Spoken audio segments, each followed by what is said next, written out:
Hai semua, selamat datang di Physics Easy. Di video kali ini kita akan membahas tentang fisika inti dan radioaktivitas.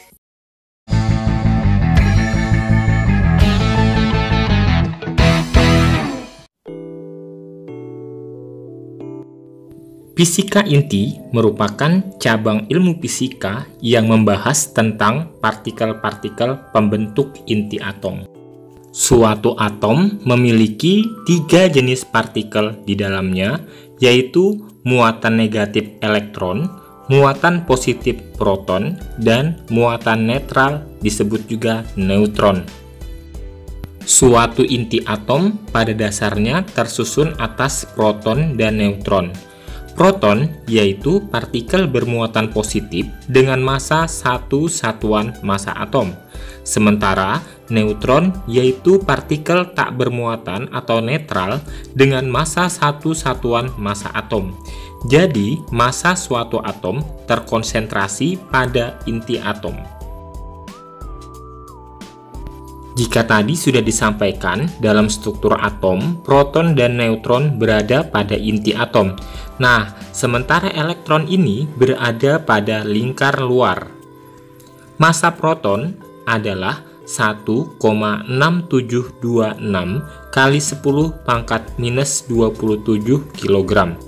Massa neutron yaitu 1,6749 dikali 10 pangkat minus 27 kg, sementara massa elektron adalah 9,11 dikali 10 pangkat minus 31 kg.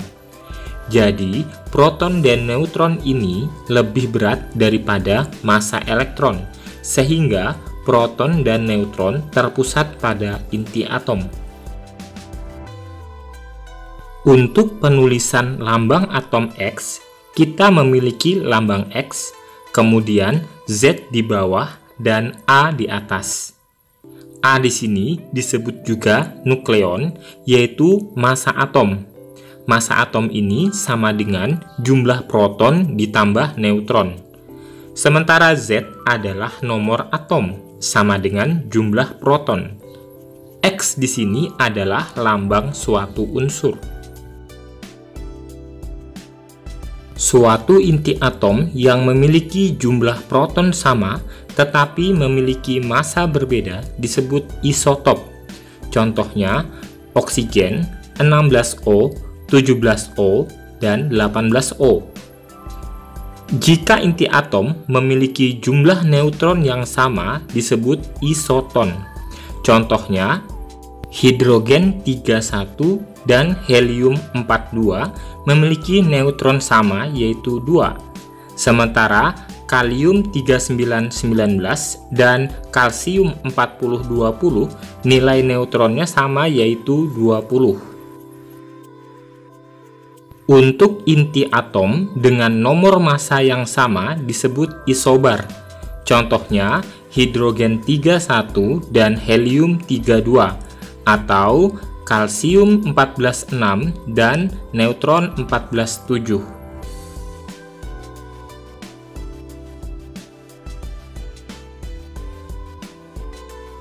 Massa suatu atom biasanya dinyatakan dengan satuan massa atom atau disingkat dengan SMA, di mana 1 SMA sama dengan 1/12 dikali massa atom karbon, 12C. Jadi, massa atom karbon ini tepat 12,0000 SMA. Cara mengkonversikan SMA ke kilogram yaitu 1 SMA sama dengan 1,66 dikali 10 pangkat minus 27 kg. Ukuran ini bisa disetarakan dengan energi elektron volt atau EV, yaitu 1 SMA sama dengan 931,5 mega elektron volt. Karena suatu inti atom tersusun oleh proton dan neutron, maka massa inti harusnya tepat sama dengan massa proton ditambah neutron. Tetapi kenyataannya massa inti ini selalu lebih kecil daripada jumlah proton dan neutron tersebut. Selisih massa di sini disebut dengan defek massa atau massa defek. Massa defek di sini berubah menjadi energi yang mengikat inti atom, yaitu energi ikat inti. Untuk menghitung massa defek pada atom X di sini, kita hanya perlu menjumlahkan total massa proton ditambah neutron dikurang massa inti atom tersebut. Total massa proton dalam sebuah atom adalah nomor atom tersebut Z dikali massa proton MP. Total massa neutron dalam sebuah atom adalah nilai A dikurang Z dikali massa neutron. Sementara massa suatu inti atom adalah M. Jadi defek massa di sini adalah delta M, di mana delta M sama dengan Z dikali MP ditambah A dikurang Z dikali Mn dikurang M. Untuk nilai suatu energi ikat inti dalam elektron volt adalah E sama dengan delta M dikali 931,5 mega elektron volt. Energi ikat rata-rata setiap nukleon adalah energi ikat dibagi dengan nomor massa, yaitu E0 sama dengan E dibagi A.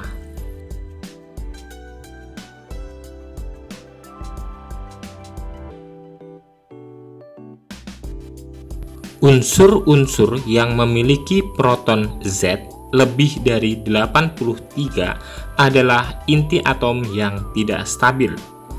Untuk mencapai kestabilan, maka inti atom akan memancarkan partikel radioaktif. Peristiwa ini dinamakan dengan radioaktivitas. Partikel-partikel yang dipancarkan inti yang tidak stabil adalah partikel alfa, beta, dan sinar gamma.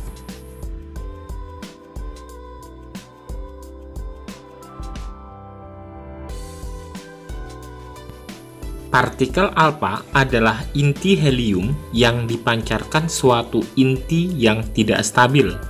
Oleh karena itu, lambang partikel alfa sama dengan lambang helium, yaitu helium-42. Saat bergerak di udara, partikel alfa ini memiliki daya ionisasi yang besar. Daya ionisasi alfa paling besar dibandingkan partikel beta dan gamma. Akan tetapi, daya tembusnya paling rendah dibandingkan partikel beta dan sinar gamma. Suatu inti atom yang memancarkan partikel alfa akan mengalami pengurangan 4 nomor massa dan 2 nomor atom. Secara umum, penulisan reaksinya adalah sebagai berikut. XAZ menjadi Ya-4 Z-2 ditambah helium 42 ditambah energi E. Reaksi ini menunjukkan bahwa inti X meluruh menjadi inti Y dengan memancarkan partikel alfa dan membebaskan energi E. Pada reaksi ini berlaku hukum kekekalan nomor massa dan nomor atom. Jadi, nomor atom di sebelah kiri reaksi sama dengan nomor atom di sebelah kanan reaksi. Sama halnya dengan nomor massa. Dalam hal ini, berlaku hukum kekekalan massa energi. Hukum ini menyatakan jumlah massa di kiri reaksi sama dengan jumlah massa di kanan reaksi ditambah massa yang sudah diubah menjadi energi E. Jadi bisa dituliskan Mx sama dengan My ditambah M alpha ditambah delta M, di mana Mx adalah massa atom X, My adalah massa atom Y, M alpha massa partikel alpha, dan delta M adalah massa yang telah berubah menjadi energi.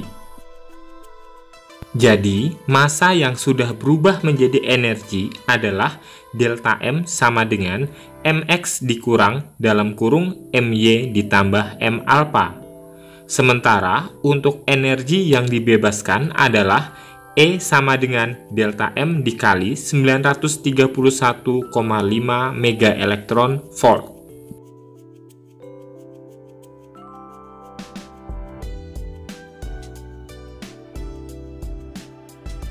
Inti tak stabil yang memiliki neutron lebih banyak daripada proton akan memancarkan partikel beta. Agar inti ini stabil, neutron ini akan diubah menjadi proton dengan memancarkan partikel beta. Reaksinya adalah sebagai berikut. Neutron 10 menjadi proton 11 ditambah beta 0-1 ditambah energi. Partikel beta memiliki daya ionisasi dan daya tembus yang besarnya di antara partikel alfa dan sinar gamma.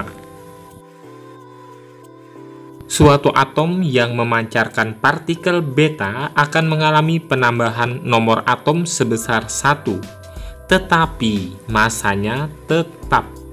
Dan secara umum, reaksinya adalah sebagai berikut.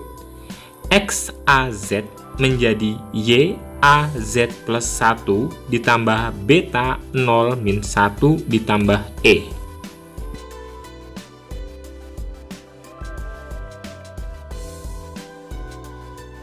Sinar gamma adalah gelombang elektromagnetik yang tidak bermassa dan tidak bermuatan. Oleh karena itu, lambangnya adalah gamma 00. Dibandingkan dengan partikel alfa dan beta, sinar gamma memiliki daya ionisasi paling rendah, tetapi memiliki daya tembus paling besar dibandingkan partikel alfa dan beta. Atom yang memancarkan sinar gamma tidak mengalami perubahan nomor atom maupun nomor massanya.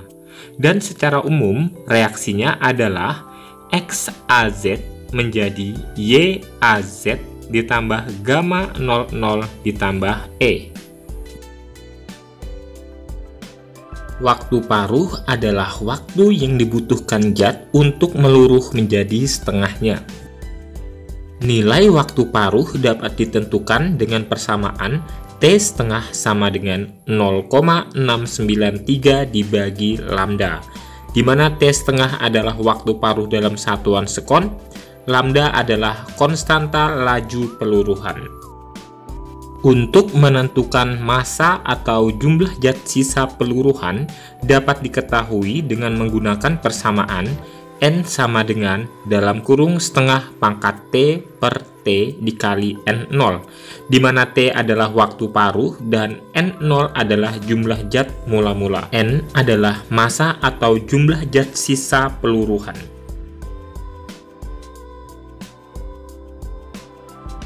Contoh soal pertama. Perhatikan reaksi inti berikut. N714 ditambah X menjadi O817 ditambah H11. Tentukan apakah partikel X di atas. Di sini kita bisa menggunakan hukum kekekalan nomor massa dan nomor atom. Di sini kita bisa cek dulu nomor massanya atau nomor atomnya terlebih dahulu. Di sini kita misalkan X ini memiliki nomor atom A dan nomor massa B. Jadi kita cek nomor atomnya, 7 ditambah A sama dengan 8 ditambah 1. Jadi A ketemunya 2. Kemudian kita cek nomor massanya, 14 ditambah B sama dengan 17 ditambah 1. B sama dengan 4. Jadi partikel X ini adalah 2X24. Partikel yang cocok adalah partikel alfa. Jadi jawabannya adalah partikel alfa. Soal nomor 2. Inti atom yang terbentuk memenuhi reaksi fusi H11 ditambah H11 menjadi D12 ditambah E10 ditambah E. Diketahui massa H, massa D, dan massa E masing-masing sudah ada, dan 1 SMA sama dengan 931 mega elektron volt. Di sini kita diminta menentukan nilai energi yang dihasilkan pada reaksi fusi itu. Untuk menyelesaikan soal ini kita bisa menggunakan persamaan energi E sama dengan jumlah massa di ruas kiri dikurang di ruas kanan. Di ruas kiri ada hidrogen 11, di ruas kanan ada D12 dan E10. Kita tinggal masukin angka-angkanya. Di ruas kiri ada sekian angkanya, dan di ruas kanan pengurangnya ada 2,0140 ditambah 0,00055. Dijumlahkan hasilnya sekian dan dikurangkan hasilnya 0,000950 SMA. Kita jadikan mega elektron volt, tinggal dikalikan 931, hasilnya adalah 0,88 mega elektron volt. Soal nomor 3, massa unsur radioaktif P mula-mula X gram dalam waktu paruh 2 hari. Setelah 8 hari, unsur yang tersisa Y gram. Tentukan perbandingan X dan Y. Jadi peluruhan unsur radioaktif ini dapat digunakan persamaan N sama dengan dalam kurung setengah dikali T dibagi waktu paruh dikali N0. Kita tinggal masukin data-datanya. Di sini ada N0-nya X, N-nya Y, T-nya 8 hari dan waktu paruhnya 2 hari. Dimasukkan ke dalam persamaan. Jadi nilainya yaitu Y sama dengan setengah pangkat 8 dibagi 2 dikali X. 8 dibagi 2 ini 4. Jadi 1 pangkat 4, 1. 2 pangkat 4, 16. Hasilnya yaitu Y per X sama dengan 1 per 16. Kita balik, jadinya X per Y sama dengan 16 per 1. Jadi perbandingan antara X dan Y adalah 16:1. Oke, sampai di sini video kali ini. Semoga bermanfaat. Kalian juga bisa mengerjakan soal latihan yang ada di description box. Thanks for watching. See you next video.